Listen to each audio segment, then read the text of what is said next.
Hello everybody, it's the Warhipster here, coming at you with A Tale of Many Warhipsters Chapter 2.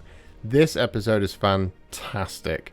It is absolutely top notch. The hobby that's on display is amazing. You guys are all amazing. Thank you so much for taking part in A Tale of Many Warhipsters.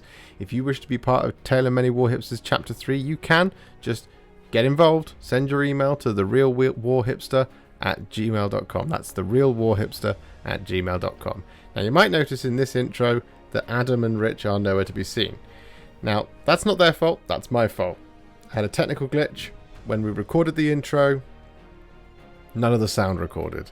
So rather than put up a clip of me talking sporadically and them silently saying anything, I thought I'd do a quick one-to-one, just you and I, to get ready for Chapter 2, which is upcoming. That bit's all fine, but this is just between you and I.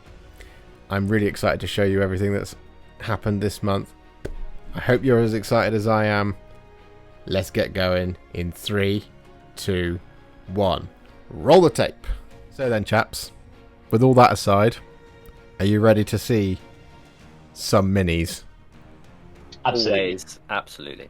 Are you ready? Here we go. So we're gonna kick off now with the Tale of Many Warhipsters Part 2. We've technically already kicked it off with this video, but this is the real meat and potatoes that we're now getting into. So, here we go. First up, we have Reza Prime, the 95th Rifles. So, talk us through it, Rich. What have you done? And bearing in mind, you've got 2 slides today. Oh, I feel like I didn't do a lot. So here we have a librarian of Jump Pack, which isn't to do 95th Rifles, but I'm trying to get a tournament list ready, and Blood Angels, you kind of need a librarian, so I decided to do a librarian.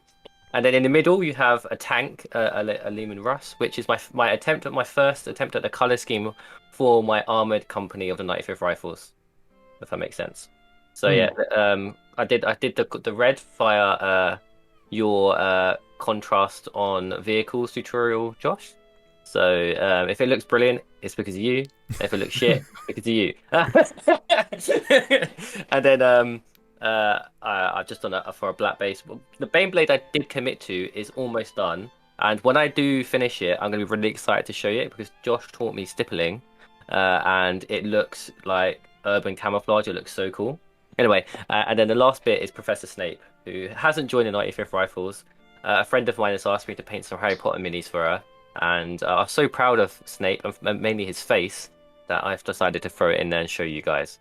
Because painting faces is hard. It looks really good. It looks really good, mate. I love it. Love Snape as well. Maybe you should get him in the 95th Rifles. I was about to say, what role? Potter. Use him as a psyker. Yeah, you're going to use him as a psyker, and you're going to use him as a sanctioned psyker in your in your 95th Rifles. Avada Kedavra, everything's dead. I'm here to teach you defense against the dark gods, Mr. Potter. Pay attention. Well, that's not all you've done this month. That's not all you've done this month. You have, in fact, done some more stuff for the 95th Rifles. And I realised this after I was putting in, you sent me 2 slightly different angles of the same unit. Yeah, I did. That good. They're that good. I decided to, get different angles of the flag. So yeah, on the right hand side, you've got a 10-man squad with a command squad as well, with sharp on the end. Just telling them where to shoot. They painting a horde army or this many troops is like in a bulk is well, you both know I was questioning my will to live, right? With it. Yeah. It threw me out a bit. So I was quite happy to get those done. And on the left is my first sister that I painted. So I'm gonna blame Adam for this. I bought Dominion today, and before I bought Dominion, I bought a load of sister stuff. So my bank account is going, "What are you doing, you idiot?" And Adam is half to blame for that, and Josh is the other half of Dominion. So both of you are to blame why I've got no money. But yeah, that is my attempt at a Jade sister. So I like it. It's really good. I really like it. that. Yeah, I really. You know what? It's really nice to see an ice out someone with a black and at some point, presumably you might see some in a minute. But I really like Bright Sisters. It's actually really cool, and they just stand out much more on the tabletop. So yeah, no, really love it. Love the green. Yeah, my brother called them the warrior Christmas nuns. So Have you been good this year, or have you been naughty? Oh, you've been naughty. Right, you get a flamer to the face. Cool. And if you've been good this year, you also get a flamer to the face. Yeah, they operate on one level, and that's it. Yeah, I actually really enjoyed painting them. So, painting her. I've got some Paragon war suits. I've got obviously the Celestian Sacrosanct to paint because me. I didn't know you got Paragons. Mate, I bought way too much. I don't know. Yeah. I've got absolute madman. I've got a Canoness. I've got the. Oh yeah, you need Canoness. Yeah. What else have I got down here? I've got Dogmata on its way. You're gonna have I've got a Seraphim. Put together a list. We have to put together a list for you. That's nice. That's awesome. No, I mean you're collecting sisters. I'm always going to support that. Thank you, Josh. I think you've done a really cracking job on your red coats. Genuinely, I think they look fantastic. They look really clean, and like from the distance at which you've taken the photograph, they look absolutely fabulous, and I can absolutely envisage like 100 of these guys. Yeah, just getting the willpower to paint 100 of the fuckers.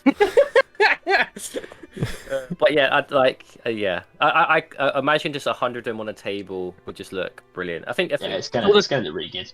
All the practice I've had with painting terrain and stuff lately, I kind of want to, when I get it done, maybe make a board centered around them. But we'll see. That might be just me getting really far ahead. And I've just bought a Dominion and a Sisters to paint, so maybe one day. At the end of the tale. Maybe what I do. Maybe that could be your final contribution to the tale of many Warhipsters. Like coup de grace. Yeah, your finale, or your epilogue. You're like full scale replica of the Battle of Waterloo, but with the 95th Rifles from 40k. Yeah, I'll borrow your sisters coming in as the Prussians. yeah. That would be excellent. Right, so moving on. Who do we have next? Well, I think you already know. We have ADR Wargaming. We have the man himself right there. And he has painted, once again, every miniature ever. Now, you also have 2 slides. So, talk us through what you've done.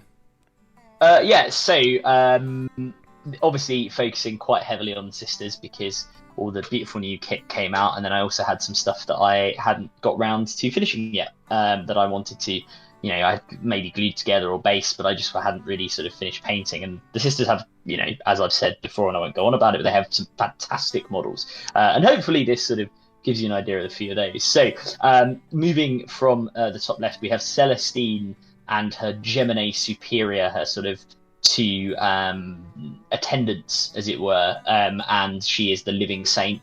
She's an absolute bad man, or bad girl, I guess, in on the tabletop.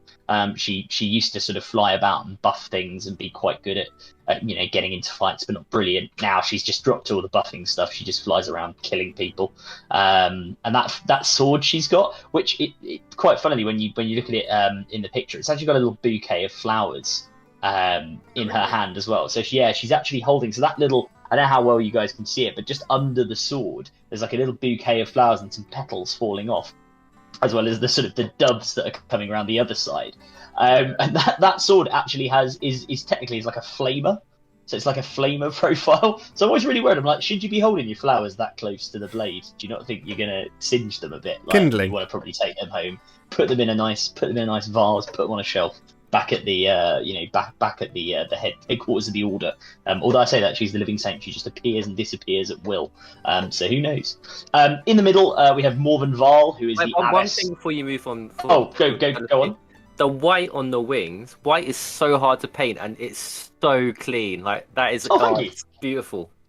Yeah, I just tried to keep it simple. I know I've seen some amazing stuff people have done, far better painters than me, who've done them like rainbow wings or like graduated into different like pastel colours, and they look awesome. But I wanted to go with a little like classic, just keep it simple, nice clean white. So yeah, that is sort of grey sear with apothecary white, and then some sort of very thin, I think not Corax white maybe, or white scar over the top of it, just thinned down, just to kind of give it that clean sheen. That's very kind of you, thank you. It does, it's really clean. In the centre, the only thing about Celestine, she's on this like weird scroll thing to stand her up instead of a flight stand. I hated it. It was god awful to put together, so I just clipped it off, as you can see, and I stuck her on some custom column bases. So that I thought that was much better. So all my sisters' army, all my Seraphim, Zeraphim, Zephyrim, any of the flying units are all on sort of column bases, like the Gemini, and the one from Celestine is a sort of is a pre-made base with a pre-made column that I got separately that I stuck in the middle. So moving on, in the middle we've got Morven Val, who is the Abbess Sanctorum. She is in charge of all of the Battle Sisters, and for this paint job, you can actually, in some ways, thank, or in all the ways, thank Mr. Warhipster right here, because this was your tutorial that I used to complete Morven Val, and I think she's come out looking pretty bloody good. The gold, it's actually really, you used, oh god, what's the bronze? Skull Crusher Brass. Skull Crusher Brass, that's it. I was going to say Sycorax Bronze, but it's not. Skull Crusher Brass, which I didn't have, and I thought I had like all the metallic paints under the sun, and then I started watching the tutorial and was like, oh, for God's sake, so let's go and get a pot of that. But the effect it gives you when it's sort of on there and has been layered and has got contrast on it as well, it looks absolutely fabulous, and it gives you like this really bright, clean gold, which really suits her sort of aesthetic in this kind of big gold warsuit. I gave her a helmet because I'm not a big fan of the way her face is posed in the sculpt, but yeah, awesome model, and really good fun to put together and to paint. We've then got a Dialogus, who's the girl with the sort of floating pulpit with a big staff in the air. This actually, quite interestingly, if people who are watching this want to go and have a quick Google, look at the old Dialogus model from the Sisters range, because it is, until it was discontinued, it was, in my opinion, probably the worst model in 40k. It's just ridiculous how bad it is. But they replaced it with this lovely, shiny new model. She runs around. She does sort of gives out various buffs to the Sisters, but I like it. It's a really cool model. She's got this, this sort of flying pulpit which hovers along in front of her, and then she's got her scrolls on there and sort of her things she's saying, and she generally proclaims the greatness of the God Emperor, which is very cool. Sort of similar job is done, if we go back to the bottom left, by the Dogmata, who's the sort of girl carrying the big mace with the 3 candles on her back. She's a bit like a chaplain, runs around bonking sisters who are on the head with her mace, sort of not obeying the rules of the sisterhood, and also just generally shouting better in battle and things like that. In the middle, you've got the Hospitaller, who is actually quite cool. It's like almost like a little mini diorama, because there's a sister on the base who has been shot and is in the middle of dying. Yeah, it's quite a big base, that model, doesn't it? It's 50 mil. There's a 50 mil base on that one. So the Dialogus is 40, Morven Val is like 60. She's Dogmata's 32. She's a 50 mil base. So yeah, big model actually. And weirdly, although she's sort of, obviously a Hospitaller, right? She's a healing character. Here, I guess she's administering last rites, because she can't, she can't keep her alive. She's got her book and she's got her like little chaplet that she's carrying.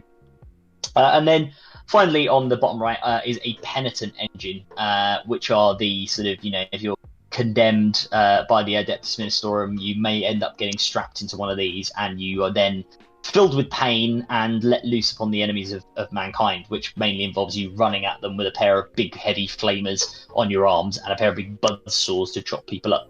And I used these in a tournament, a small combat patrol tournament, this past weekend when we're filming, and they were brilliant, and we had some good fun just running them around the board and screaming and sort of charging into people, which is very good. It's very good fun. Yeah, you've done a cracking job, and you've done a lot. Bearing in mind all that we're seeing here, apart from the penitent engines, they're all characters, and generally, I mean, I really love painting a character. I can paint a character in about a day. A day of painting, including drying time and all that kind of stuff. I have been known to build, prime, paint, and base a character in a day. Guard of Steel Soul being a great example of that.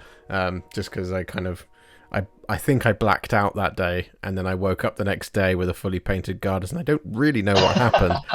You were a bit excited for it. Power of Sigmar overtook you. Yeah, I was filled with Sigmar's wrath. And yeah, you've knocked out the part again. And that Morven Val is really, really, really good. That might sound biased, but my tutorials they're relatively easy to follow, but like they're I appreciate that, like, you know, it's a complicated miniature, the Morvenval one. Yes, It looks yeah, simple, yeah. but it's a complicated miniature, and its There's a color lot of- palette isn't particularly varied. But Yes. you've done a cracking job on it. That Oh, dog cheers. marker No. looks really menacing as well. Yeah, I some people don't like the pose. I actually sort of do. 'Cause I it's like it, like, yeah. It's like sort of veiled threat, right? It's like, Yeah. I might well hit you, just be careful. You come near me, I'm bonking you. Yeah. It's like Exactly, kind of yeah. like stationary violence. Yeah. Anyway, you've got another slide. Are you ready? Yes. Here we go then. Here's your Oh other yeah, slide. this is more of a mixed palette. So I'll carry on with Sisters just down the middle. So we got the other Penitent engine that you can see in the other picture. This one is the one from the limited edition Sisters box set. Again, same deal. As you can see, he's got his buzz blade up and he's running headfirst towards the enemy, screaming. At the bottom are 5 Celestian Sacrosancts. Rich, I know they're going to be like your favourite Sisters unit because they are Blade Guard essentially, with their halberds. And the superior in the middle there has a thing called the Spear of the Faithful, which I just think is very cool. And then on the left and right, we've got a Psychomancer and a Chronomancer for my Necrons that I put together. And this is like the simplest painting scheme in the world. So if you like it, feel free to copy it, and it's really dead simple. That is all dry brushing and contrast, and that is it. That is all that is on there. So they were spray painted black, dry brushed with Iron Breaker, and then a very light dry brush with Stormhost Silver just to pick out some of the highlights, and then the sort of golden colour or the bronze colour you can see is just Skeleton Horde over the top of that. Obviously black on the staffs and things like that, and a little bit of Balthasar gold on the sort of, I guess, on the Chronomancer. He's got these, I don't know what they are, like long decorative shoulder neck piece things that hang down. And then what would you call them? Tassels. Tassels, yeah. Scarf. He's got a sort of metallic scarf that he's wearing. Yeah. He can fling around his neck if he gets a bit cold. And then the blue effect is I think Pterodon turquoise over some silver for the sort of timey-wimey stuff in his staff and in those little cubes he's carrying around. And then on the Psychomancer, it's just a nice bit of Blood Angels red layered on that skull to give it a bit of something different. And I figured a big blood red skull would be quite a scary thing if a sort of floating robot suddenly projected that at you out of its tentacles. So yeah, I went with that. So these guys are additions for my Necron army, just to sort of bring it, really sort of finish it off, and just give me again a couple more characters to mess around with. Yeah, you've done again, and it's another cracking job on all of them. And I love the Sacrosancts. Oh, they're such fun models. They're such fun models to put together. Yeah. Honestly. But those Necron characters, like you said, that scheme is so easy, but it's so effective. Yeah, I think it comes out really well, actually, considering it, as I say, it's very, very, very simple. I think it makes them what it does, and what I wanted from it is it makes them look like what, in my opinion, I mean, my opinion means nothing, but what I think Necron should be, which is like really, really, really ancient looking and kind of battered, and they've kind of lent into that with the newer models anyway, that they're kind of chipped, and you can see it on the Chronomancer there, like he's got some little sort of chip damage on his shoulder pieces, and so I sort of wanted to lean into that. My Necron army also kind of has a bit of a theme, which is the idea is that they were awoken on a mining world by the Imperium. Their tomb world was sort of buried underneath all the anthracite, so that's why as they're emerging, the bases on them are a lot of greens, moot green, tesseract glow, things like that, and then the modern earth crackle paint over the top with a little dry brush of grey, just to kind of make it look a bit more like cracked, like anthracite that you would get in like a coal mining area, and then obviously the crystals kind of jutting through to show that it's all sort of going a bit wrong for the Imperium, and these guys are all waking, coming out of the mine in a kind of very eldritch threat kind of way, which is what I like the idea of the Necrons, is this kind of slightly eldritch, slightly unknowable threat emerging from under the ground, from under the very ground you walk on. Yeah, no, it's really effective. I really, really like it. Yeah, done a great job. Another great month for ADR Wargaming. Yeah, no Drakari. I wasn't going to mention it. I wasn't going to mention the Trueborn. I'm going to mention it because someone will say in the comments, I do a little bit on them, but I was so overwhelmed with trying to get sisters, like my tournament list up and running and ready to go, that I ended up focusing more on them, and also like Mormon Val. Come on, got to get her painted. 100%. Right. Are you ready to move on, gentlemen? Yes, absolutely. Yes, okay. See what the good people of the Tale of Many Warhipsters have got to show us. Here we go. Warm up the hand. Ooh. Here we have Atto the 40k homeboy, Alex, with his Grim Ethos gang. So you remember he did the other Van Sar ganger last time? The one on the one on the hoverboard, which I can't remember the name of. So here we go. He's painted this, so he's got some text for me to read out. Here we have the full starting lineup of the Grim Ethos gang in all their glory, led by their prime, Nolan. The current aim is to stop, drop, shut them down, open up shop. Oh no, that's how the Rough Riders roll. It's time to carve out a slice of the underhive for ourselves and take what we need to push the house forwards. Notable mentions here are the gangs Orgmex, Henna and Celeste, both locked and loaded with plasma. It's kinda our thing. Any scum trying to cross us will feel the heat because we like our corpse starch roasted. The recipe for these dudes is the same as before, with the addition of Scale 75's Caribbean Blue to push the highlighted areas just a little bit further so it can shine through the grime. I'm so pleased with the cohesion this scheme has across the gangers, and I'm really looking forward to getting into a campaign to start swelling the ranks with recruits. If I could go back and do one thing again, it would be to try and get the Prime's face a bit smoother, but I think that pasty textured look suits the gang's aesthetic, so swings and roundabouts. I've not decided what's on the table for next month yet, but there's plenty in the pile of opportunity to pick from. Thanks for putting this thing together, mate. You're very welcome. I've never felt particularly connected to the community, and I've always been anxious to put myself and my minis out there. It's been really welcoming, encouraging, and not as daunting as I thought it would be. The live streams are a great place to chat with yourself and others in the community, and they've helped make sure I'm at least painting once during the week, which is super dope. So, thank you very much, Alex. That's lovely. Yeah. Yeah. Very happy to help. Yeah. That's really nice. Really, really nice. But in addition to that, you've done an absolutely cracking Van Sar gang. Yeah, they're stunning.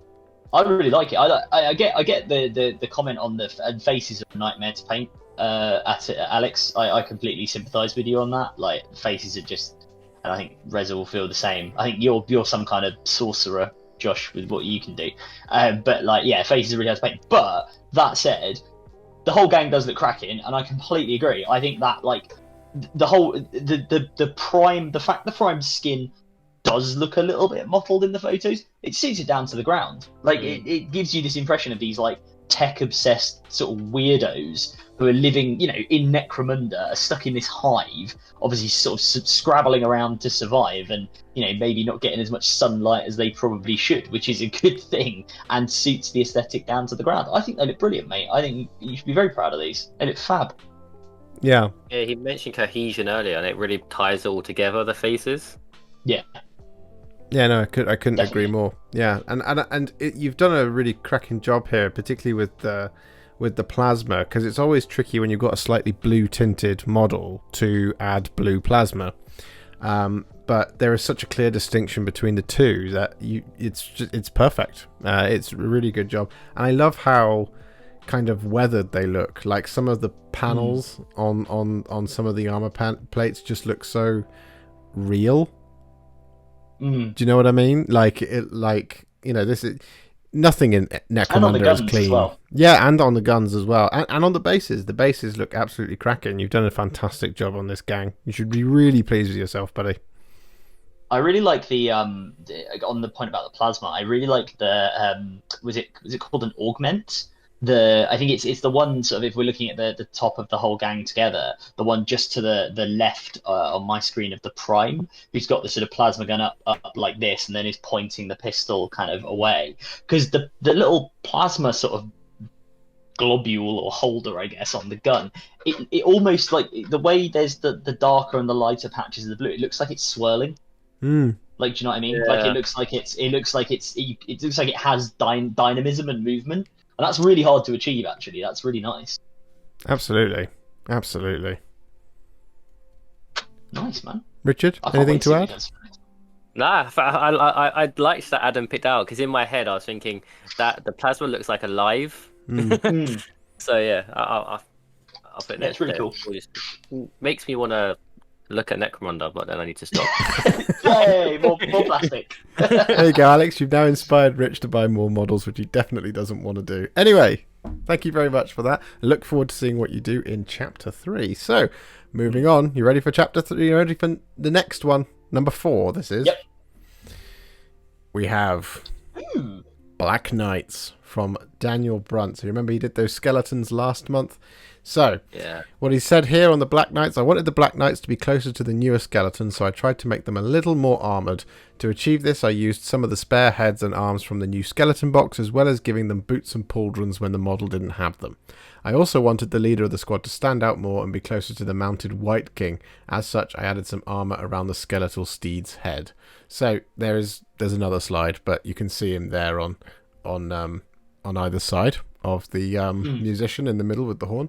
But again, if you remember from the last skeletons, there is such an awesome theme between these skeletons happening, and I really like it's such a tiny detail, but I love how the hooves are bone as well.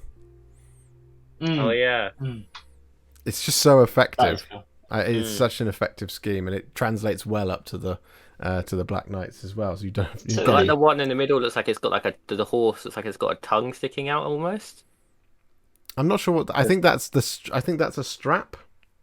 I think that's the former bridle. To me, it looks like it's a tongue, and then just like that horse is just really mischievous. I really like the so the helmet. I guess question. I don't know if Dan has said. So did he just sculpt the helmet? Because that's awesome, and the pauldrons and the boots as well. Were they just sculpted like out of green stuff? I don't know. He hasn't said. I mean, if they were, they look fantastic. I mean, they look fantastic anyway because it really fits with the rest of the scheme. But like, if you sculpted that as well, buddy, that's awesome. Or like, kit bashed it or whatever. That's really, really cool. I must say, I really enjoy and I guess it is part of the model, but just the way that he's picked it out as well. The tree that's growing in the right hand picture of the squad leader, the sort of tree that's growing out of the horse or the shrub or whatever. It's really cool. It's like a nice little detail, and it sort of just shows like they've basically burst out of the ground because they were all sort of dead and buried or whatever. Yeah, I didn't notice that. It's really cool. Awesome. Yeah, it's awesome. We've got another slide, so here they are. Lances. Yeah. Oh, that's cool. That's cool. Yeah. No, it's a cracking job. I really like because it said those helmets are from the skeletons box, right? Yeah, so I actually really like the look of that. The sort of pointed ones, if they're the ones that are from there. Yeah, they're sort of like Mongolian or sort of, I guess, Eastern or Middle Eastern themed cavalry. It looks really cool. Gives them like quite a distinctive look. And again, I think I said it last time, and if I didn't, I apologise. But the armor, the kind of slightly kind of not corpuscent. What am I thinking of? Anyway, the blue-black armour. Oh, yeah. How it's nicely weathered. It? Yeah, oxidized. Yeah. That's the word, not corpuscent. It's copper. I was going to say, you're thinking of copper, right? Yeah. And again, there's the oxidization as well on the shield. You can see it just in the grooves there. There's so many tiny little details on these guys, and they just look absolutely cracking down. Seriously. I like the colour on the shield as well. Yeah, it's awesome. Nice work, man. Yeah, it's absolutely fabulous. And, of course, Soulblight Gravelords. Hot stuff at the minute. Right, shall we go on to the next one? Yes, yeah. All right, here we go. So... Ooh. Hey! I'm happy. I'm going home. I'll see you later. No. You already are home. Yep. So we have Flashman Andy. Now he's got 2 slides as well. Everyone's been really busy. I've got 1 slide, but Flashman Andy, this is his first slide. It's Andrew Easter. He's done Celestine and some Necron warriors first up. So he said, "So month 2 has been hard due to the heat. Found myself building more than I was painting. Pushed on to finish my second sister's unit. This time, Celestine has flown in to support Morven Val. I will have an army in 2022 at this rate. However, I continue to get sidetracked by adding 20 more painful-to-paint warriors to my Necron dynasty, the Sekhmet dynasty, the dynasty of the dead and destruction." So, and he's got more to say, but I will read that out when we go on to the next slide, because he's done for a different army. Well, I mean, Celestine looks lovely, as does Morven Val. They look great. I like the orange on the Necron's guns. It really pops. It really does, nice, doesn't it? Yeah. Even against like so this is it's another one of those pieces of feedback that sounds kind of a bit lame, but against the background of the kind of the deserty tile that you've got on there, the orange is still popping, which is a really difficult thing to get right. It speaks to the cleanliness of it speaks to the kind of vibrancy of the paint job, because it's quite easy to get lost within certain background colors. So like if you paint like Raven Guard and you want to do them on a modern Earth base, it's very easy to lose the Raven Guard in the modern Earth base, which is where it becomes super important that the black is really vibrant and really shiny along the edges, if that makes sense. So to photograph these Necron warriors on the desert but have that orange still pop, that's an absolutely top job. And then, but similarly, the kind of the metal work for the Sekhmet dynasty, they look like they've risen out of the sand, which is really cool. Yeah.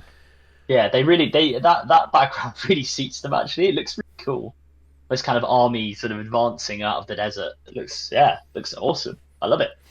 And Adam, on Celestine, you can see the bouquet. Yeah. So yeah, you can see it a lot better. So not Flashman Andy, but yeah, you can see that bouquet that she's holding in front of the sword, and then sort of gesturing the doves forward. I don't know if she's like go forward or just get out of my way. But yeah. And another super clean pair of white wings. Yeah. Yes. Yeah. They look really good. It's really impressive. Awesome. I love it. So here we go. We got Andy's next slide. He has all the Gene Stealer cults. Because the second part of what he said was, my service to the four-armed emperor went a little crazy as I painted 10 acolyte metamorphs, 2 ridge runners, my first of 3 Goliaths, and 10 Atalan jackals for them to take part in their first glorious victory. A surprising victory that involved them tabling harlequins. Oh wow! Ooh, interesting. That's a strong army to table. Yeah, I really like the white on these, like the ruggeds on the Atalan jackals, on the ridge runners, and the I guess they're part of the Atalan unit, right? But the buggies as well as the bikes, like that's kind of rugged white scheme, or like I guess aged or damaged white looks really, really good here, especially with the copper as the or the gold as the accent color. It really stands out, really pops. Absolutely. I also really love the riders on the quad bikes. I like it with the helmet down because it just reminds me of the Big Daddy from BioShock. Yeah. And the guy at the wrench is really like just wheel. Gene Stealer come over there and repair that thing. Yeah, no, they're fantastic. Again, I think you two, well, actually, judging by some of the entries this month, I would have said it was between Adam and Andy as to kind of productivity in terms of what they're showing, but you wait till you see some of the stuff that's been submitted, because damn. Yeah. But yeah, no, again, it's a cracking scheme. You've done a really fantastic job, and I echo everything Adam said about that white. No, it looks awesome. I like the bases as well. That's that's old Nurgle's Rock. Mm-hmm. Love a bit of that. That's my Death Guard basing scheme. I love it. If you want to do a toxic wasteland, follow this recipe. look at Flashman Andy's bases, and you will learn how to do a toxic wasteland as far as bases go, because that spot on. Interestingly, I do have a tutorial on how to do that. How to I was waiting for that. how to paint No. how to paint nuclear wasteland bases, available on YouTube. I think it was the 3rd video I ever released. So Is that oh wow, there you go, back in time. back in 2019, 2 years ago. Nice. Many, many moons ago. Right, here we go. We shall move on now. Are you ready? Yes. Drum roll. Ooh. Here we have Sean Madigan, otherwise known as Biltong Boob _ Boob. PNC, with his Praetorian Trading Company. Now, Sean, or Mr. Boob, has 3 slides. Oh. Because go up us. Because I could not fit it all in. I'm gonna message him to sort of showing off. So, These were the Sean was the chap who did the what are they called? What I've got in my head now is Achilles Ridge Runners. Thanks. it was a Taurox Prime. GSC. Taurox Prime, Taurox Prime. That's it. They're like red scheme. That was awesome. Yeah. Sorry, Josh. Crack on. So he said, "This has really got me kicking things into gear this month. Plus, managing to find a little extra time is helpful. Here's this month's entries, to be said in grand and extravagant tone." I'm going to do that again. Here's this month's entries. The glorious Praetorian Trading Company. Oh no, maybe I'm supposed to say that. The glorious Praetorian Trading Company. There we go. Haha, hope you like. I do like. I like it a lot, Sean. Some lore for the kit-bashed scions, which we will get to in just a second, but I'll read it out now. So he said, many scion houses are based within the Praetorian Trading Company, each with its own view, but all will answer to the call of the rogue trader. Ventrilians hold a long-standing proud military culture, with many giving up all worldly possessions to join the ranks of the Guard. The Lancers are veterans of Ventrilian campaigns. Upon the founding of the Praetorian Trading Company, the Vascal nobility was in need of strengthening their ranks with the aid of increasing the company's firepower capacity. So the promise of praise and the recognition of the God Emperor of Terror was laid down as currency for the Ventrilians. The opportunity for the Emperor of Mankind to know of and possibly speak of their regiment was enough for the Ventrilian lords to embark of the Praetorian deal. Each individual Lancer believes this is the great way to bring the most honour to their family name by discovering new worlds for the Imperium to claim or to provide gems that could be delivered to the Mechanicus. No other regiment would have as much free reign as they would, being based under a rogue trader. By earning their spot, each trooper has shown dedication and skill in combat and diplomacy to voyage alongside the company. There you go. Bit of background for you. That's very cool. I love it. I love that background stuff. These guys are like sort of adventurers, or these, I guess, military guys are adventuring along with a rogue trader. That's so cool. I love it. Yeah. That's a great idea. So these ones on the side, these are the Necromundan guys, aren't they? They're the, what are they called? Policemen. The old, the Bill. Yeah. I can't remember what they're called. They're looking great. Sorry, late 90s, early 2000s TV reference. I'll Google it quickly for you, Josh. It's completely gone out of my mind. Palanite Enforcers. That's it. Yeah. 10 points to Gryffindor. They wouldn't. No, you wouldn't. They're really awesome. I love it. I love that muted red colour. I mean, I said it before on the the vehicle, but I love that like muted burgundy red. It's awesome. Well, I'd like to know how he does that. Yes, so would I. Boob, Send us tell your me. recipe so we can steal it. There you go. Send us your recipe so Adam and Rich can steal it. I'll steal it as well for something. I'm absolutely certain I will. We've got another slide. This is still the same group. So we've got some scions. I love a beret. in both in miniatures and in life. Yeah. Oh, that's a good idea, actually. Next video, I'll have a beret on. You've got that stripy top, so you can look French. Anyway, sorry, slight tangent. No, these are the converted scions. Yeah. So these are, along with the Palanites, I believe it's all part of the same group. I'm just noticing the guy with all the knives and I was literally about to point that out. Who's the dude with all the knives? Well, I'm assuming it's like a Tempesta Prime. Because he's got a cutlass as well. If you could go to the picture before, So it's the same guy. It's that guy, yeah. It's that guy on the left. But Oh yes, yeah, with the Reaver helmet. Yeah. That's awesome. That's so cool. He looks dangerous. You wouldn't want to run into him, would you? Jesus. No. no, you'd have to disarm him at least 6 times. Yeah. I hope he has a good name. Like, but maybe in sort of a jokey way, like they just call him Spoon in the in the Praetorian Trading Company eventually. Yeah. Oh, who's that? That's Spoons. Oh, why is he called Spoons? Don't worry. Because he loves knives. And people go, that doesn't make any sense. And then they say, you don't make any sense. Shall I show you the last slide? Because... Oh, yeah, he's showing off, isn't he, Mr. Boob? I see you played Knifey Spoony before. Oh, hello. Here's the air wing. Yeah, to drop off the scions, presumably. And they're in formation as well. Oh, that's well good. I love. You know what? I really like the luminous blue on the canopies as well. That's actually really lovely with the gold edging. Yeah. It makes Really me think that work. inside the cockpit, the pilots are flying by like interface. They're not actually looking out the windows, which is kind of how I always view kind of, you know, like it seems weird for there to be like a window in a sci-fi plane. Why would you not fly it through like a proper 3D interface of everything that's going on with tactical data all over the place?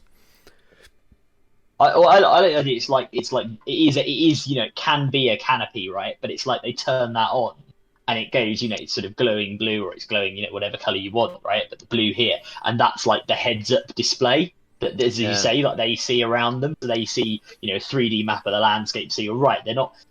They can look out the window, I guess, but fundamentally they're using that to fly. That's how I've always sort of thought of the Like Iron various.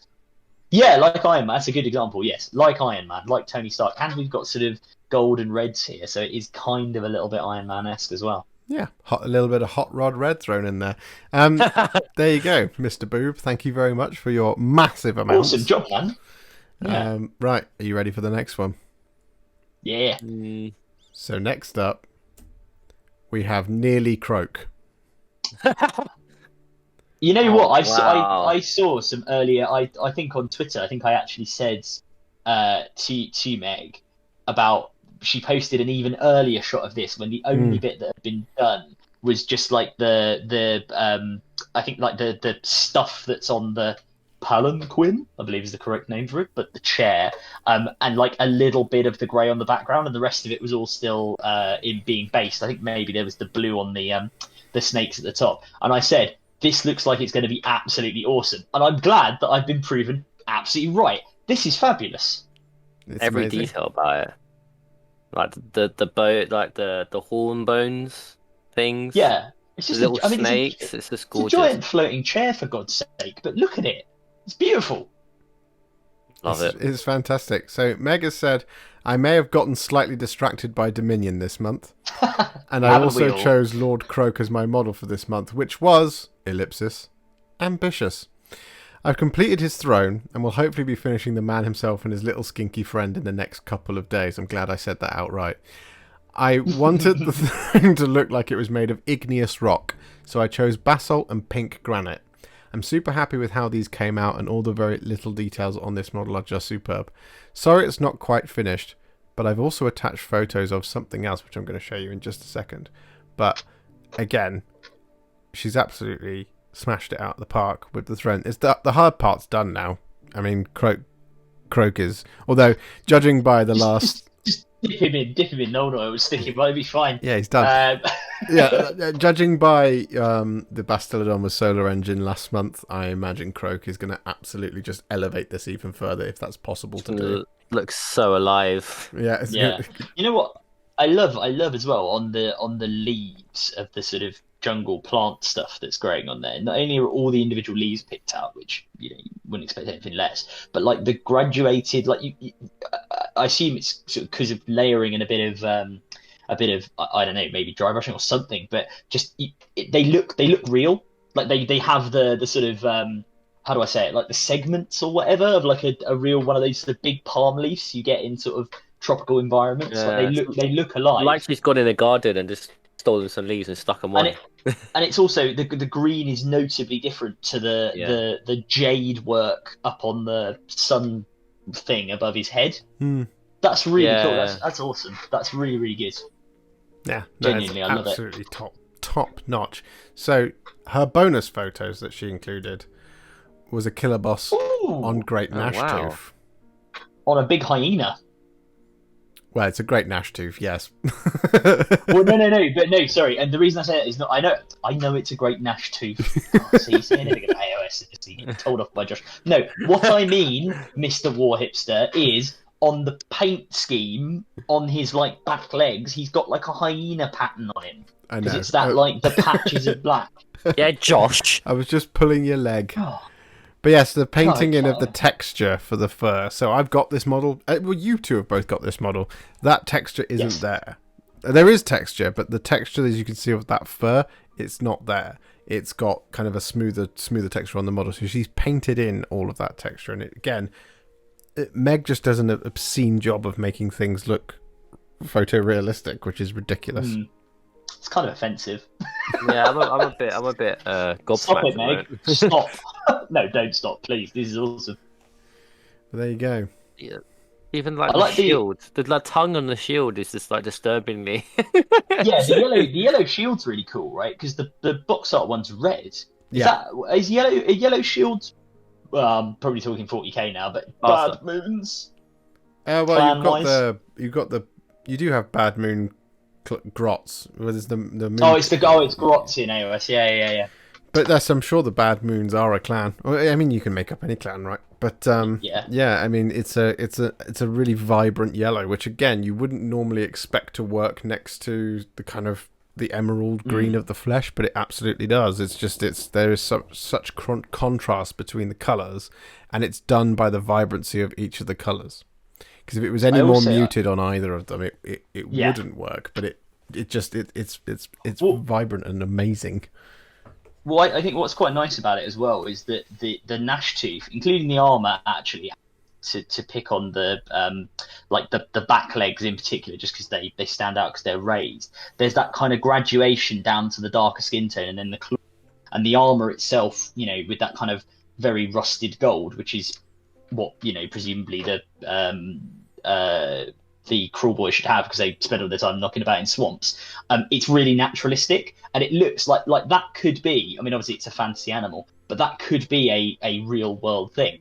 And then when you get to the vibrant emerald green of the flesh and the yellow of the shield, it both pops and it brings it back to like, oh wait, this is a fantasy model. Okay, I see where this is going. I love it. I think it's yeah, for sure, absolutely.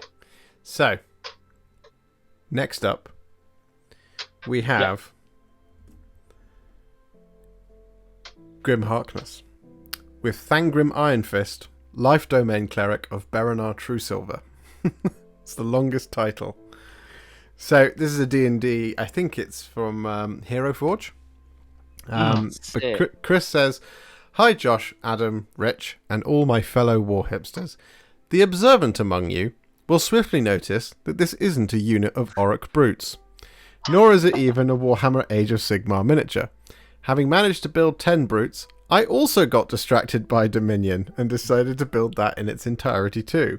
Wanting to present more than grey plastic, I decided to quickly paint up this print I've had for a little over a year now. This, esteemed viewers, is Thangrim Ironfist, Life Domain Cleric of Berenar Truesilver, and my character in our ongoing D&D campaign. Thangrim is well-intentioned, if forgetful, healer tank, who seems to spend a goodly amount of time unconscious, at least when he's not accidentally vaporizing herds of elk. I decided to try out a method of painting gold that I'd seen recently using Nazdreg yellow over Runelord brass. Whilst the final result is a yellower gold than I'd normally aim for, it feels fitting for Thangrim. In contrast to last month's Stonehorn, which is one of the largest models I've ever painted, Thangrim is one of the smallest. He's about half a Space Marine tall. I'm not entirely sure what I'll paint for next month currently. No doubt it'll either be Cruel Boys or some classic High Elves, as I'm currently riding the wave of excitement for Old World following the recent article about it on the Warhammer community website. That's awesome. I love it. I love actually that yellow gold It's interesting. The Nasdreg over Rune Lord. I hadn't heard of that, so that I'll give that a go. That's very interesting. But I really like it. It's very dwarven to me. Like it's that kind of very rich gold that you kind of expect them to have. You know that scene in one of the Hobbit movies, one of the middle ones. I know people don't love them, but there are some good bits in there. You know when they sorry, this is a spoiler for anyone. When they break open they pour the gold into the statue of the dwarf, and they break it open. You get that bit where all the liquid gold like bubbles down and forms a sheen across the floor. It's that same sort of very yellow gold. I think it looks fab. It's great. Yeah, I love bringing your D&D character to life as well. I've done the same with my Leonin from the first campaign I ever did. Yeah, I've got my Dragonborn. It's so cool. Sangrim. I got paint him up for next month. Sangrim and my character, we disagree on a lot of things. My character is a wood elf from the woods, so it's basically Legolas and Gimli as if the friendship had never happened. There's mostly arguments, but I've got 2 more angles of him. There you go. There's that shield. Oh, that shield! Yeah, that shield's gorgeous. Oh, that shield's cool. I like the shape of it as well. Yeah, it's really nice. It's really, really nice. Yeah, it's very clericy, isn't it? For D&D, I love it. And weirdly, the hair's really good. The plaited, yeah. Well, I'd love to know actually. Maybe next time you tell us what the color palette was for the hair, because it's that kind of like naturalistic ginger that I can never do, because I can only ever do luminous luminous orange hair, which is fine, hair. You know. Yeah. Fire Slayer. This is where you go. Warhipster, youtube.com/Warhipster, and watch my Fire Slayer tutorial. Oh, okay. I haven't done a Fire Slayer video yet, but I do have spoiler alert for everybody. I do have Gotrek Gurnison in my cabinet, and because everybody's using him at the moment because he's absolutely ridiculous in Age of Sigmar at the moment, I will be painting him up for the channel very soon. But yeah, that hair's fire, because I painted Ronald Weasley the other day, and I did Gryffindor orange for his hair, and it proper ginger. Yeah. This is the problem. So I used some Gryffindor on some of my Drakari to give them sort of some nice orange hair, and it's I think it worked strong. for Ron, but it's very strong. Ron Weasley. To my eye, it looks like sort of Gorgrunt of Fur. Because Gorgrunt of Fur is got quite a ready feel to it. But Chris, do let us know in the comments what you used on the hair, because Adam and Rich need help painting ginger hair. So and I'm going to be doing Fire Slayers anyway, and they're all vibrant ginger, so I don't need your help, but I would love to know as well. So do comment on the video. Okay. Right, next up we have The Sal 84. This is Lucas from last month. He did the Nurglings. He also has 2 slides. But here we go. So he says, this time I have painted more Nurgle stuff, Death Guard. Attached you will find 3 Plague Burst Crawlers, which I'll show you in a minute, 1 Foul Blightspawn, and a Cybot in rusty pre-heresy look. I hope you like it. So that would be the Dreadnought. Okay. So there you go. And he shared the Foul Blightspawn and the Plague Burst Crawlers in the Discord, and my giddy aunt, it's so good. They are so good. Lovely, really, really good, really, really nice. I really like that he's kept the pre-heresy scheme as well on the Contemptor. The double Volkite Contemptor. Don't want to be arguing with. See, Gotrek Gurnison's powerful in AOS in 40k. You don't want to be arguing with one of those Volkite Contemptors. They're so good. They're so good. They are so good everywhere. Yeah, I have one. I have one in my collection, and I know some people who have 3 of them. They are very good, but paint scheme wise, looks lovely. Looks like a sort of I say lovely. Lovely's not really the word to use with the Death Guard, is it?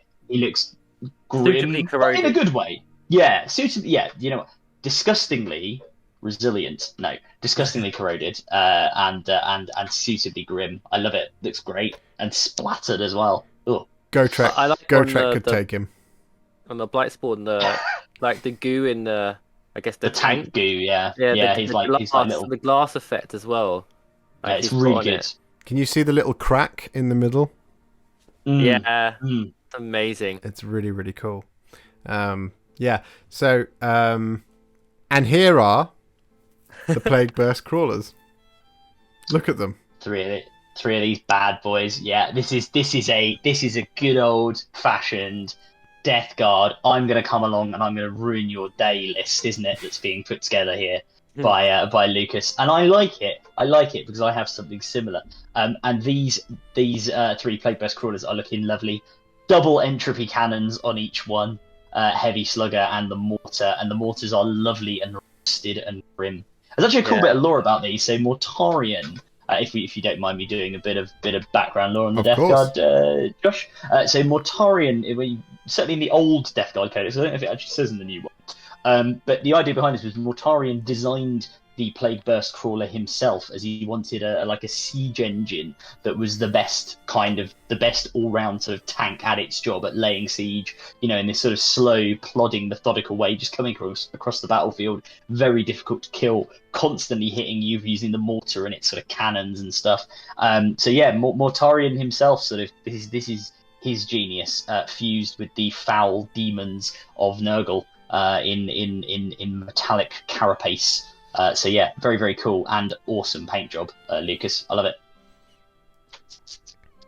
Rich, anything to add? I just can't put it into words. Like all of it looks. I still can't get over the glass effect he did on the blight spawn. I'm just amazed. I know, it's fantastic. It's absolute cracking job. You've done seriously great job. These are they're just so weathered. But also not at the same time. They look so sick, but also like sick metal, but like ancient metal, but like weathered metal. It's just you've just done such an incredible job. They look both like like down with the kids, like sick like that, but also sick at the same time. They really fulfill both categories of sick. Yeah, and the rusting and corrosion and all that kind of stuff that's built up on the gears and stuff on the back and in the tracks, it just looks really realistic. It's really absolutely fantastic. Yeah, like in the little mechanisms as well, you've got it really down. Like on the top right one, you can see the. It's really good. You can just imagine the noise these make as they move, right? That you imagine putting on a rusty chain or something, like on a gear turning, like on an really old bike. It's just, it's great. I love it. Imagine all the smoke bellowing out of it. Yeah. Absolutely. Right. Next up, we have the Knight of Zen, the Desert Lions Intercessor Squad Nyani. So you remember his Desert Lions from last month when he did the aggressors? Yep. I think they were called Mamba. Can't remember. Mamba Squad. Yeah. So he has said, I've attached a photo of my entry for Chapter 2 of the Tale of Many Warhipsters, Intercessor Squad Nyani of the, I hope I'm saying that right, of the Desert Lions. When I watched your video of the first chapter, I noticed that a lot of other entries came with some description or lore, so I thought I would provide a bit more this time. The Desert Lions are successors of the Imperial Fists. They are an all-Primaris chapter founded very recently as part of the Ultima founding, only in the last 50 years or so from the current setting. This is so recent that some of the chapter's senior officers can remember a time before the coming of the Imperium. They are, unsurprisingly, from a desert world, called Nyumbani. Again, I hope I got that right. Their culture is based very loosely on African tribes like the Maasai. I've named each character/squad after the Swahili name for an African animal, e.g. Nyani equals monkey, according to Google Translate anyway. I apologise if I've inadvertently offended any of your Maasai fans, and I apologise to the Maasai fans as well if I've butchered that as well. The backstory for this force is that they have been chosen to accompany Duma, a chaplain equivalent character, as he searches for the meaning behind mysterious visions he has been experiencing. I'm hoping to expand their story as I play some games with them in the near future. I've written a short story to set this up. Not sure if you're looking for this sort of thing for the tale, but I've attached it anyway in case of it's of interest. Now, I have the short story, and I've cast an eye over it, and it's very cool. However, for the sake of time, we're not gonna read it out now. But what I was hoping to do, and I was gonna do this live on the video, is coerce Rich and Adam into helping me perform it. Oh yeah, I'm well up for that. As an additional video, we'll do it. Bit of acting. Yeah. Oh god. We'll each, You two are gonna actually smack some accents, and I'm gonna be like, mine will just be changed with every sentence. But yeah, if you're no, I'll just narrate it. But yes, and you guys can divide the roles because there are a couple of speaking roles in it, which is fantastic. But Simon, if you're okay for us to do that, let us know in the comments or send me an email. And we will perform your short story for you. And we're not going to do it now because I cast my eye over it, and I've got it open here. It's called Clear Skies, and it is 1,526 words, which I think would take up the rest of the video. Short story. I like it. I like dedication to the fluff. It's awesome. Yeah, that's amazing. It's very very cool. And I like how he wants to add to the fluff and with his games, which would be really cool as well. It's nice to see how that evolves. Definitely. You know what? I said it last week about Mamba Squad. The khaki coloured, desert coloured power armor is just very cool. And the white and black shoulder pads. It is very Imperial. Well, Black Templars-esque, I guess. Sort of Imperial Fist-esque. I really like it. Also, really small thing, but I do love it. The fact that the vents on the power pack are a different colour. I don't do that. Quite a few people don't do that. But just that small touch of the metallic there just lets it pop. It's really nice. Definitely. Really nice. And now that you've said Imperial Fists, I absolutely see the Imperial Fists link. Weirdly, it's just one of those things. The gun. Yeah, definitely. No, great job, Simon. Or the Knight of Zen. So, moving on, we have our other custom chapter. We have these guys, who I got the pronunciation wrong, and Stephen, otherwise known as Chewy Zero, has said, firstly, a massive thank you to you and the guys for your comments last month. Really motivated and inspired me for this next entry. Secondly, I can't believe you read out all my drivel last month. I did enjoy your pronunciations, though. Adam got everything pretty much spot on after a bit of research, which was great to see. Thank you. I, on the other hand, butchered it, so I don't want to read what he's written, but I'm going to give it a go. So we'll have a go at this. So he says, so this is the Knights of, what did we say it was? What was the pronunciation? I think it was Maha. Yeah, the Knights of that. My entry this month is another 5 assault intercessors led by Primaris Chaplain Morgan Essit, so spelled E-S-I-T. For my characters, I plan to add in some form of Celtic iconography. In this instance, a simple stone Celtic cross to the base. Morgan Essit is named after... Oh, God, here we go. Named after Emergin Mac Echit, a warrior and chief poet. He's doing this to me on purpose. Yeah. Ulaid, Ulster, I know how to say that one, during the Ulster cycle. During an invasion of Ulster by an army from... Connaught. Connaught. Oh, Connaught. Connaught is the way I think they pronounce it nowadays. I don't know before. Well, I know of the Connaught Rangers, but... Yeah, is that the same place? I'd against Connaught. Connaught, Mac Echit, spelled M-A-C-E-C-C-I-T.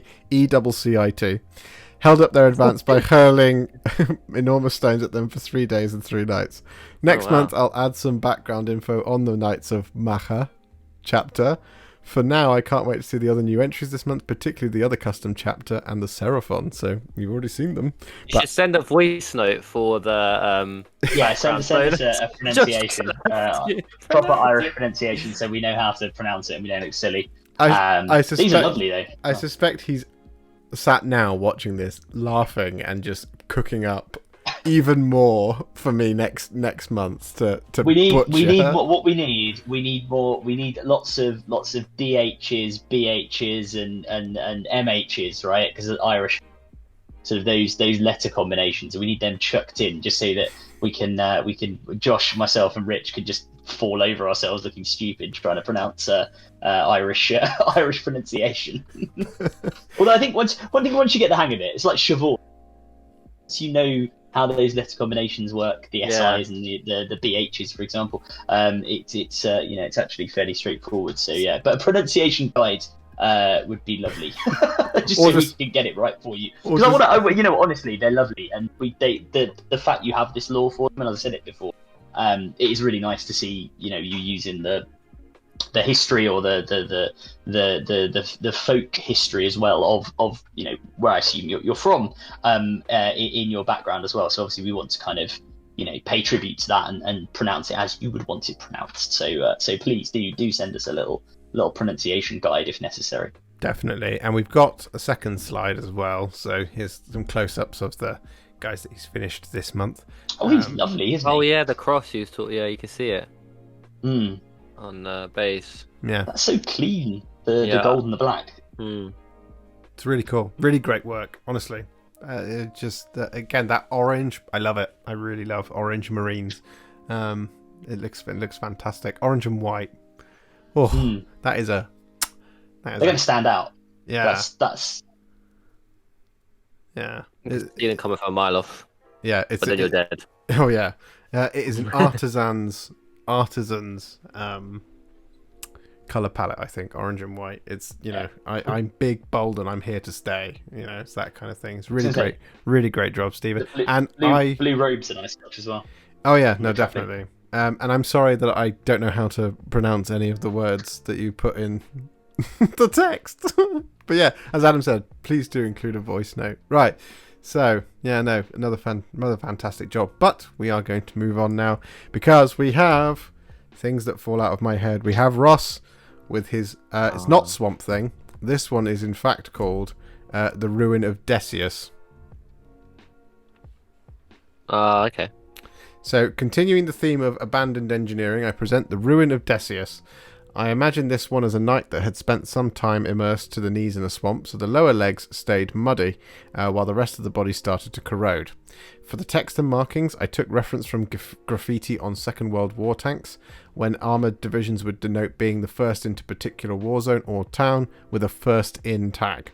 I went with the Vostroyan hive city of Decius, as it sounded cool and had no associated lore with it, so I couldn't mess it up.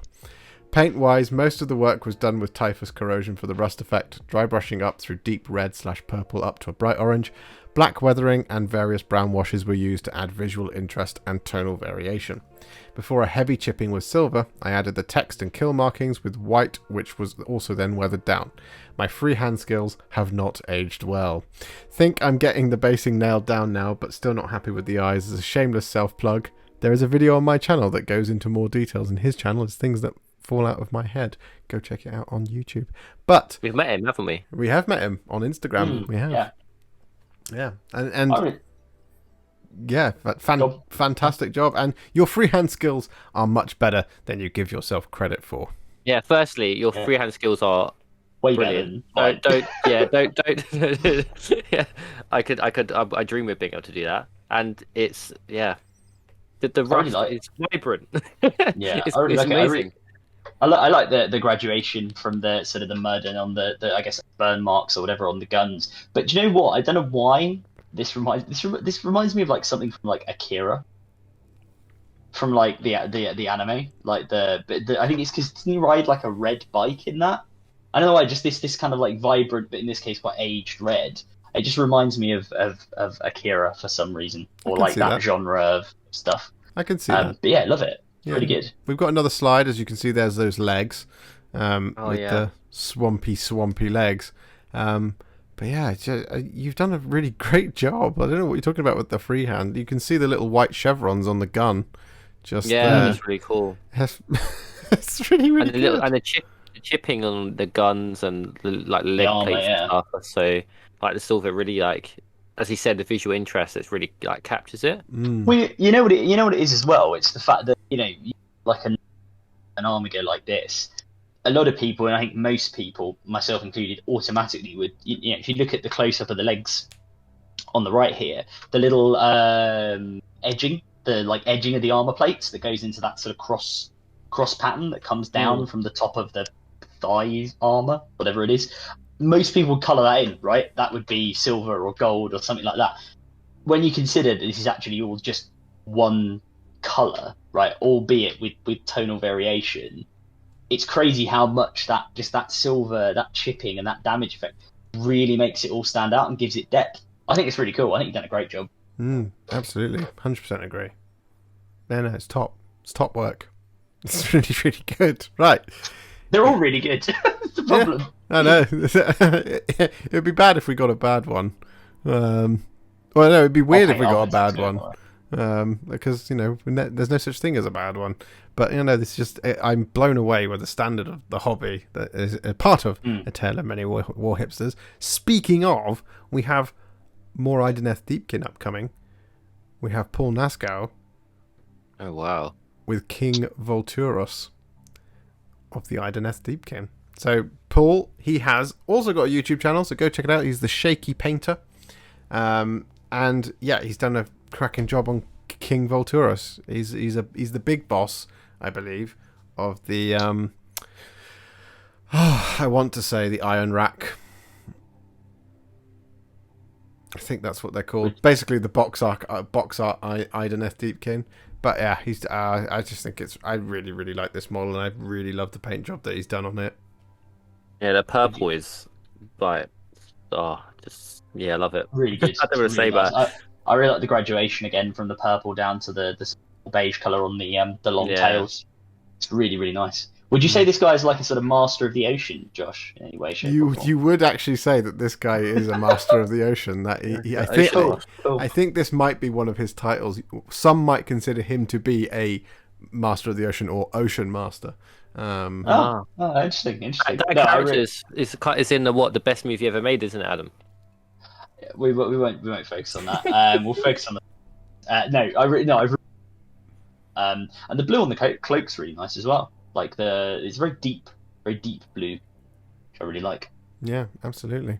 Right. Cool pose on the model as well. It's like riding a seahorse dragon type thing, and he's a bit like, "Come fight me on my terrifying seahorse dragon with a super cool sword." Big sword, yeah. I'm all right, thanks. I'll skip. I'm not gonna. Yeah. You do you. I'll do me. I'm not fighting your King Volturnus, High King of the Deep, Master of the Oceans, Ocean Master. And, one thing I say, the base really captures like a seabed. I love it. Yeah, for sure. Right, are you ready, Rich? Because the next one I think you're going to be very, very happy with. Oh, I'm waiting. Is it Blade Guard? Just so happens that yes, it is. Again, so here we have a apothecary with some Blade Guard. He's also included a full army photo, which I'll show you in a minute. But this is Ryan Willis, otherwise known as Mez. Included is the 3 Blade Guard veterans and an apothecary. The last pieces I needed for my 1500 point army. This started as my second pandemic army, but I lost motivation as the pandemic ground on, only finishing half the army before this. This event, Tell 'em Any Warhipsters, was the kick I needed to get over the finish line. I included an army shot, but phone cameras stink, and any highlights are lost. But I think you've done a cracking job on that apothecary's white armor. It's again very clean. It's very, very good. And your color scheme for your Blade Guard, it is similarly still very reminiscent of that kind of 90s style, which is really, really, really awesome. I get a very knightly feel with the armor on them. Oh yeah, Blade Guard. I just could look at Blade Guard all day. No, they look fab. They look fab. Actually, one of the, again, really small detail I just noticed. I really like the little like power linkage thing on the power sword has been picked out in gold as well. Oh yeah, it just makes it pop a little bit as well. Yeah, no, like really the cool. red on the thingy, the cloth he's got around the sword matches the tabards everywhere. So it's like they just picked up a tabard and is cleaning the sword. Giving the old sword a clean. Yeah, it's dead nice. Are you ready for the army shot? Yeah. See the army. Oh yeah, with the Invicta war suit with the helmet as well. Yeah, no, it looks fab. Spicy. That was. We got Radicators. Got the lot. The way Rich reacted then was almost pornographic. Yeah, welcome to Warhipster ASMR.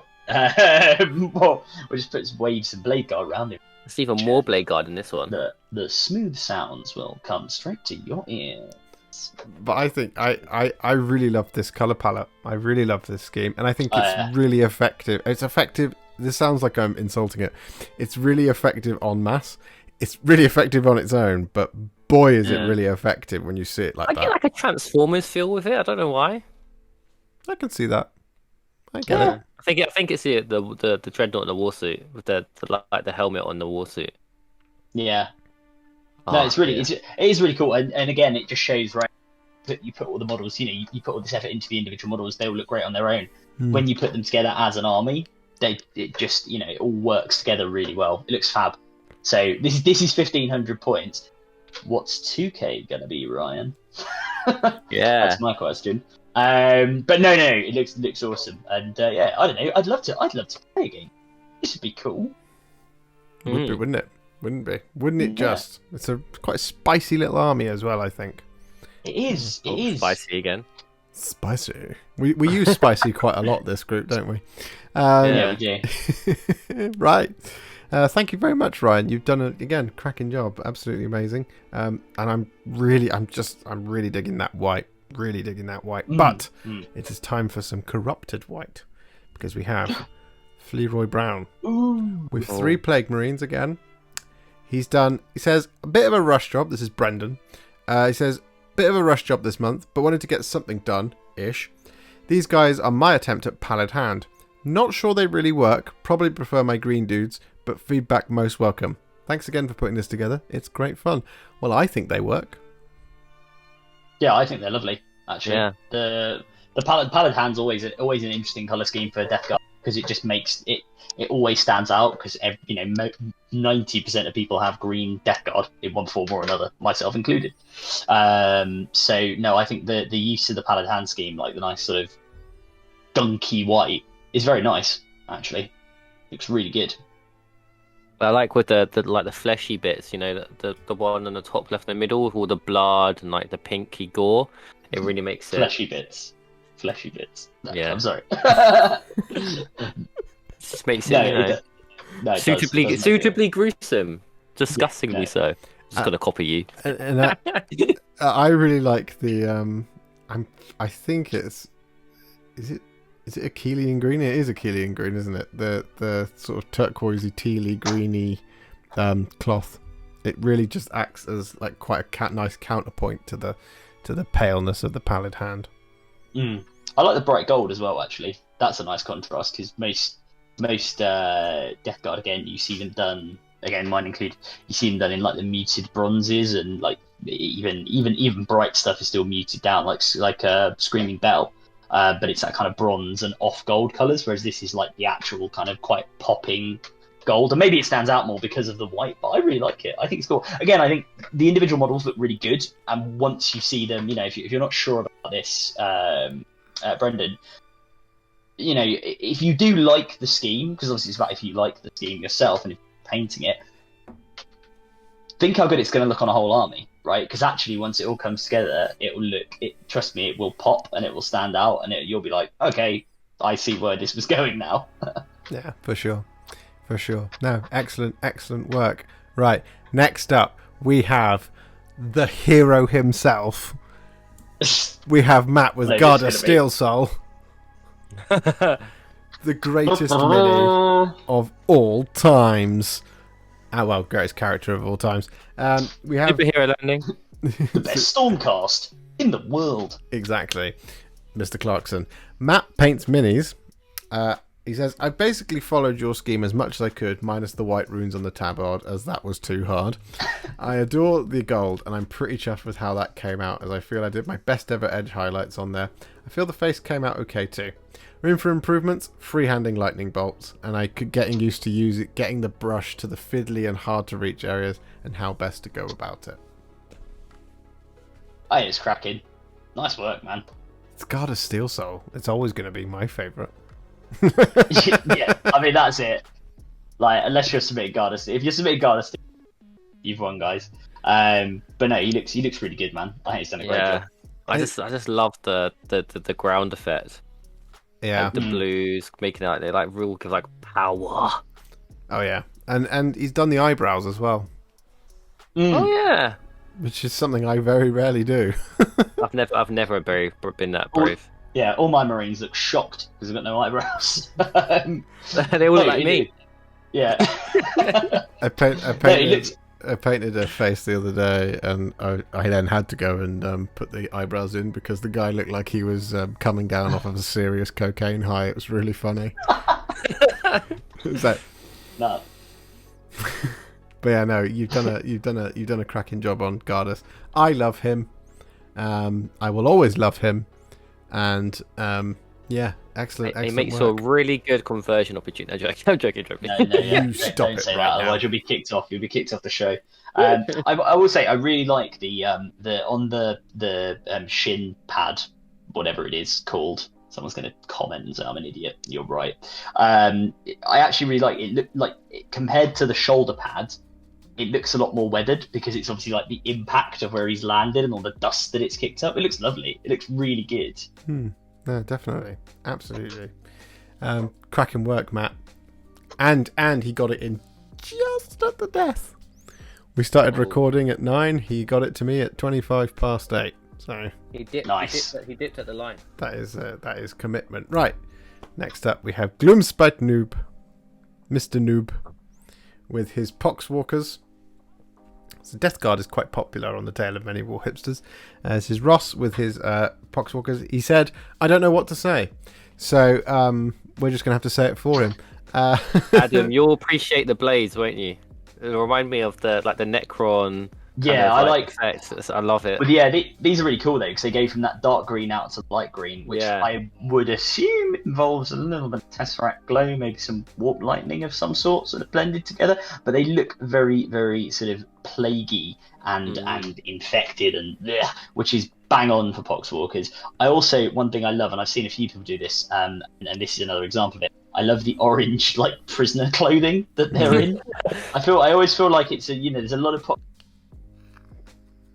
of that who are we're just some unfortunate imperial by the local Arbites or Arbites, whatever they're called, and unfortunately old Nurgle to them, but now they're happy smiling chappies shambling across the universe and generally stabbing things with their sharpened so all's well that ends well, I guess. I really look very happy. I really like the bionic arm one with his guts spilling out.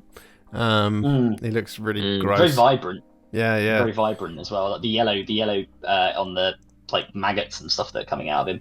And these are really detailed models. Like and you can see it here. You can see how the boils have been picked out. But like these are, I've got 20 or 30 of them. And Josh, I know obviously you did them from the Start Collecting, which has 30 of them in. It does. But like these are really, really detailed sculpts. Like there are loads and loads of detail on the Poxwalkers. There's little maggots coming either out of little vents on their back or plug points, or there's like stuff under the skin, and then obviously you've got boils. And I've seen people approach them loads of different ways, including you can get away with just a lot of dry brushing, a lot of layering that actually is quite simple but still looks really effective. But this is like the opposite, where you've actually gone and picked out every colour, and it looks really, really, really cool.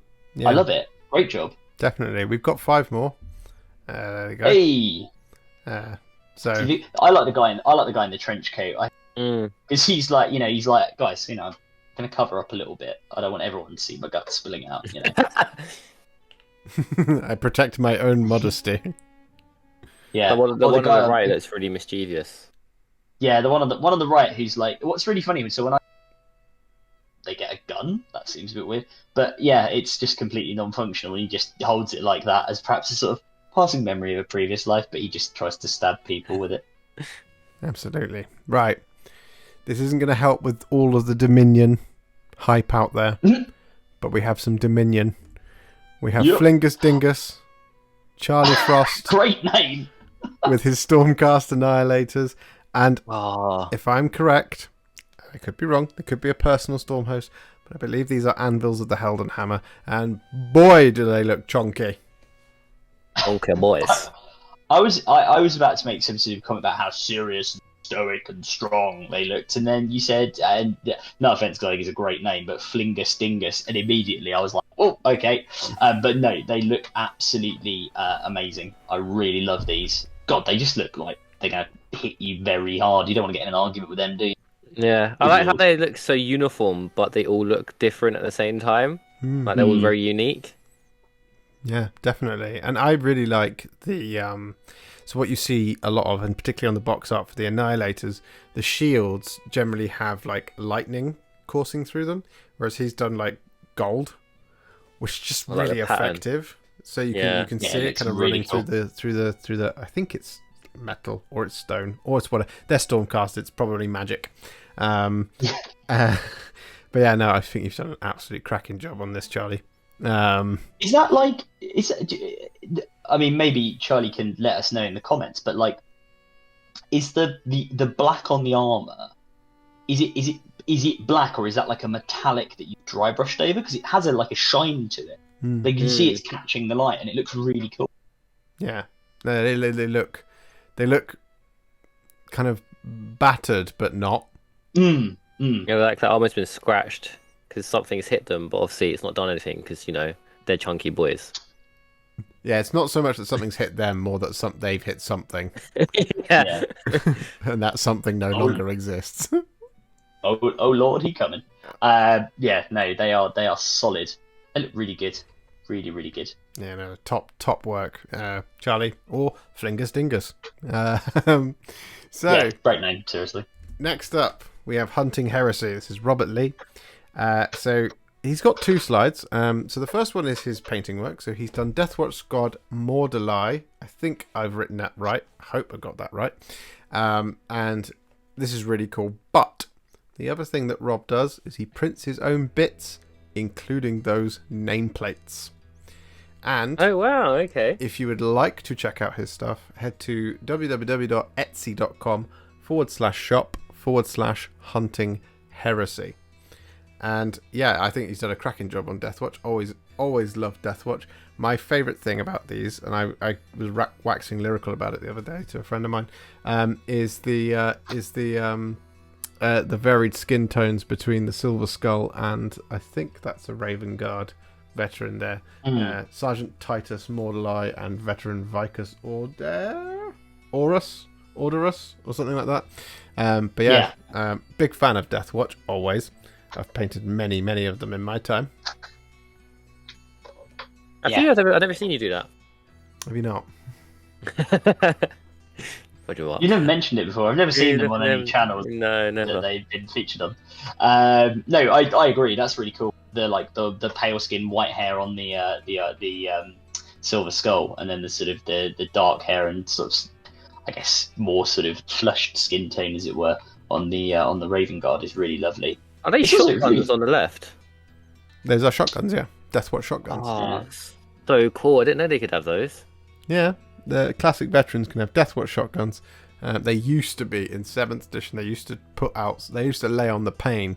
I don't think they do so much now anyway, but they used to really lay on the pain. Take them with a couple of frag cannons and oh boy. Yeah. Nice to see some classic Marines as well. I like it. Definitely. No, seriously. And the other thing that I wanted to show you from him was he makes his own dice.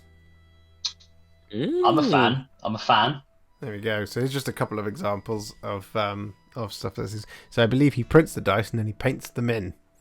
Okay.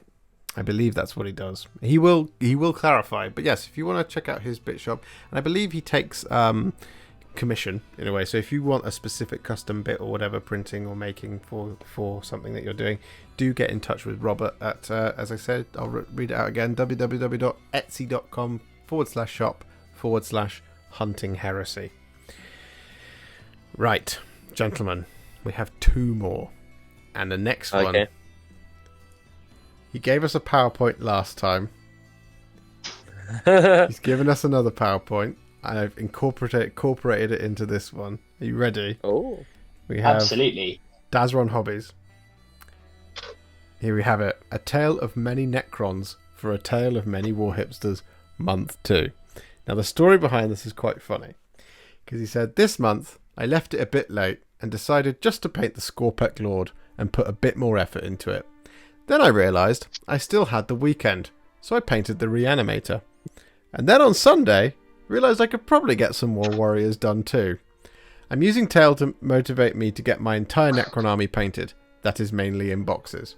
I started with the Indomitus box, plus some extra warriors and scarabs I bought on eBay to create big monster blobs of Necron. Next month, vehicles. So here we go. We've got his pictures. So first up, we have the Canoptek Reanimator. Ooh, very nice. Oh, yeah. Look at the pop of the green, or yellowy green. Love it. I also like the fact that the Mechanicus robot on the base, which is what that is, at least I think so, on the Reanimator, I might sound like an idiot now, is nicely painted in a nice popping red colour. Absolutely. Oh, I always thought that was a dreadnought. No, it is actually. It's one of those Castellan robots. Castellan robots. Oh, okay. Yeah. Because there's like his hand is the other piece. Yeah. So that's the Canoptek Reanimator.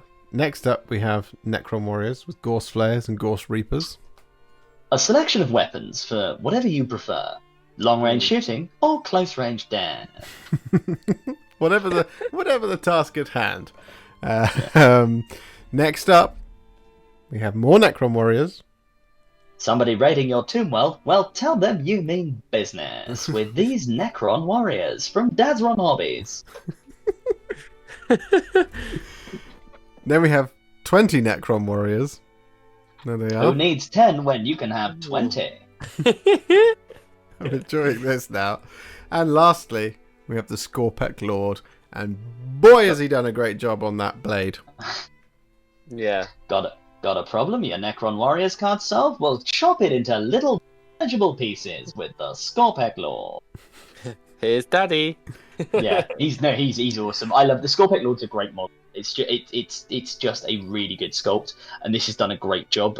Just the blade looks fab. It's got that that kind of eldritch glow that I'm a big fan of. And if I'm not mistaken, there is a little bit. Yes, I believe there is a little bit of the old sort of OSL effect as well on the arm and the face, which comes from the blade. So big fan of that. I managed to somehow wheedle my way into using my airbrush and completely chuffing it up to get something similar on my Scorpec Lord and on my destroyers. So I'm a big fan of this.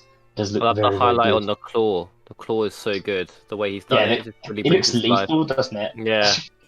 I'm going to do some hedge trimming now using this rather large claw hand. It's gonna bang, slash you, and then claw you to death. I always think of the Scorpec Lord as looking a little bit like a cat about to eat something small. Because he does loom. He looms over quite a lot of things in the game, doesn't he? Yeah, and he's kind of smiling as well. Yeah, Yes. cats are bastards. Yeah. Rich's cat awoke from its tomb world and regularly just, goes around hitting him with his Gauss blasters. But Yeah. It hurts. there you go. Dazzer Hobbies. Lovely work. With his Lovely work. PowerPoint. And last, but by no means least, we have Well, myself. I can guess what it is. Though. Hey, Hey, look at that! whoever this is needs to up their game. Angry boys. We're going to do this every month, aren't we? It's a shit. No, no, they are annoyingly beautiful. 6.4. 6.4. Woof. Oh, I think that's up from no. last month when you said it was like Yeah. 3 out of 10, which is, We getting give you a better. 5 out of 10 for Bellacore.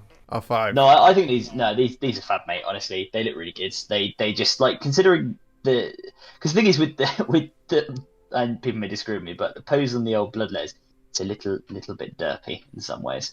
But they actually, I think these really pop. They look lovely. They look pretty threatening, actually. And the picture you've taken is like a really good angle with them. Yeah.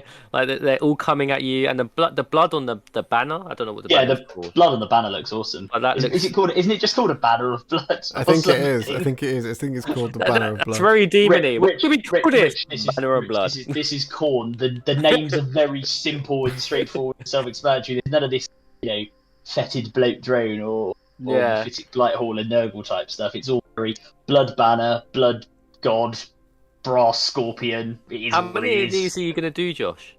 So, this is it for now, because my next unit is something different, because I need one of each of the gods. But I will probably bump this unit up to 30. And I'll do the flag option as well, so that I can alternate between the two. Yes, violence. The icon, or the blood banner, or the icon of blood, I think it actually might be called. I went a bit mad with blood for the blood god on it. Actually.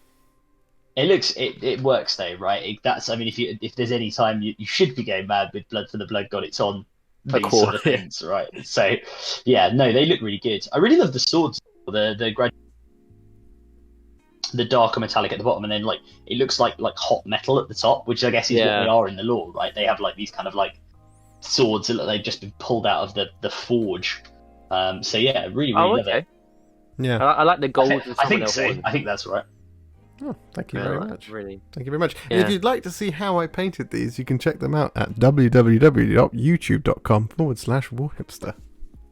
Oh, who's that? I don't know, some guy. There we go. With contrast. There we go. Well, that was cool. We've had all of our submissions, so we're gonna swap over now, and we're gonna kind of talk about what we're gonna do next month in just a second. So there you have it. Chapter 2 is in the bag, and I hope you'll agree that all of the hobby excellence that we've just seen is truly that. It is excellence. It's amazing. You guys are fantastic. Well done for all your hard work. And I'm sorry for these technical issues, but have no fear. Richard and Adam have very kindly sent me some voice notes so that they can give you their thoughts. So just before I give you mine, I'm going to play the first one. This one is from Richard, and I have no idea what he's going to say. So here we go. Joshua is an idiot, and I think he has had some technical difficulties. He has been slapped up by the warp, or whatever you may call it. I say he's an idiot. I love him. He's got a beautiful beard, beautiful face, beautiful voice. He's a beautiful man. What did I like most about the latest episode? Mr. Boob's praetorian trading company. I want to know how he does his berets. Want to know how he does the red. I'm loving it. Who doesn't love a good beret? And the air wing. The air wing is pretty awesome with their kind of like, interface on the windows. So that was really nice thing to see. I also got really excited by I forgot the gentleman's name, but the annihilators from the Dominion box got me all excited for my for my annihilators when I get to paint them, the big chunky boys.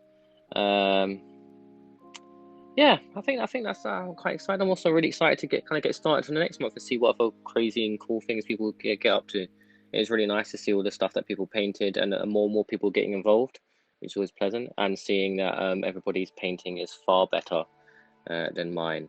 But also to see improvement across everyone's painting ability as well.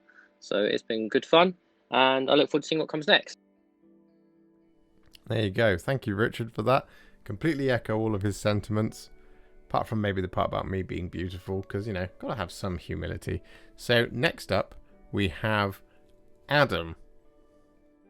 I am led to believe by Mr. Warhipster that there has been some technical issues, and so instead of getting my beautiful face for this intro, or possibly outro, you're going to be getting just my dulcet tones. Well, I just wanted to say I really enjoyed this month's A Tale of Many Warhipsters. Your submissions were absolutely fantastic. Really, really big fan of the effort you guys are putting in, and frankly puts me to shame. You guys are amazing hobbyists. I think it's really, really nice as well to see the amount of effort that's going into the background and the fluff behind your armies. So the use of, stuff in just straight out of your head, or even inspiration from where you live, and your interest in folk history, for example, with the Knights of Maha, really stands out as a really cool example of what you can do with a custom army. And I think, as we've said on this before, the community is a massive part of certainly why I love this hobby. And so getting to interact with you guys and seeing you tune into our live streams as well, it's really amazing. So massively looking forward to next month. Can't wait to see what you guys put together. No doubt I'll put together some ridiculous eclectic mix across several different armies. We'll see how that goes. But yeah, really looking forward to seeing your stuff, and thanks again for sharing everything you have with us so far. So there we have it. A Tale of Many Warhipsters Chapter 2 is in the books. The pages are written, as it were. It was a really great episode. Again, we've said it many times throughout this episode and said it in the intro as well. I'm going to say it again now. You guys are fantastic. The quality of hobby that is on display here is second to none, and you're seriously amazing, amazing hobbyists. Now, what's next? Well, Chapter 3, of course, the third part. This will be 3, 6, 9, 12. This is the first quarter of the book of the Tale of Many Warhipsters.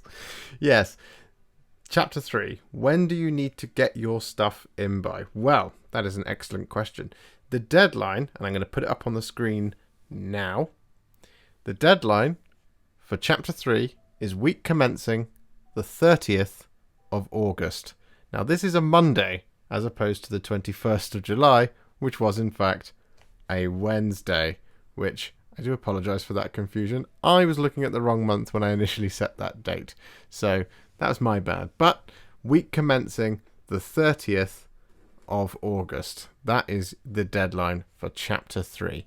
If you'd like to join in, you have to send your painted miniatures, as well as any kind of text or anything you want to share with us about that, to therealwarhipster@gmail.com, and look out for any of those extra stuff, like the reading of that short story from the Night of Zen, which I've got confirmation that Adam and Rich are well up for doing, which is going to be really exciting. We'll do that a couple of weeks from now, I suspect. So if you want to hear us do something for your army, then submit it away. Thank you so much for watching. Thank you so much for taking part, and I look forward to welcoming those of you who wish to take part going forward. I have been the Warhipster. A big thank you to Rich and Adam. You can check Rich out as Reza Prime on Instagram and YouTube, and you can check out Adam as ADR Wargaming on Instagram. You can even look him up at 5minute 40k on YouTube. Well, you know who I am. I am the Warhipster. You can find me here on YouTube, and you can find me on Instagram, and you can find me on Twitter. Thank you so much for watching. We'll see you next time. Happy wargaming. If you enjoyed this video, you love the channel, and you'd like to support me further, like these legends and bosses that you can see on the screen before you, you can do so. Head to patreon.com/warhipster or head to ko-fi.com/warhipster. Don't forget to share it, like it, comment on it, and don't forget to subscribe to the channel. And to make sure you stay up to date, don't forget to click the bell icon. Thank you so much for watching, and I'll see you all very soon in the next one. Happy wargaming.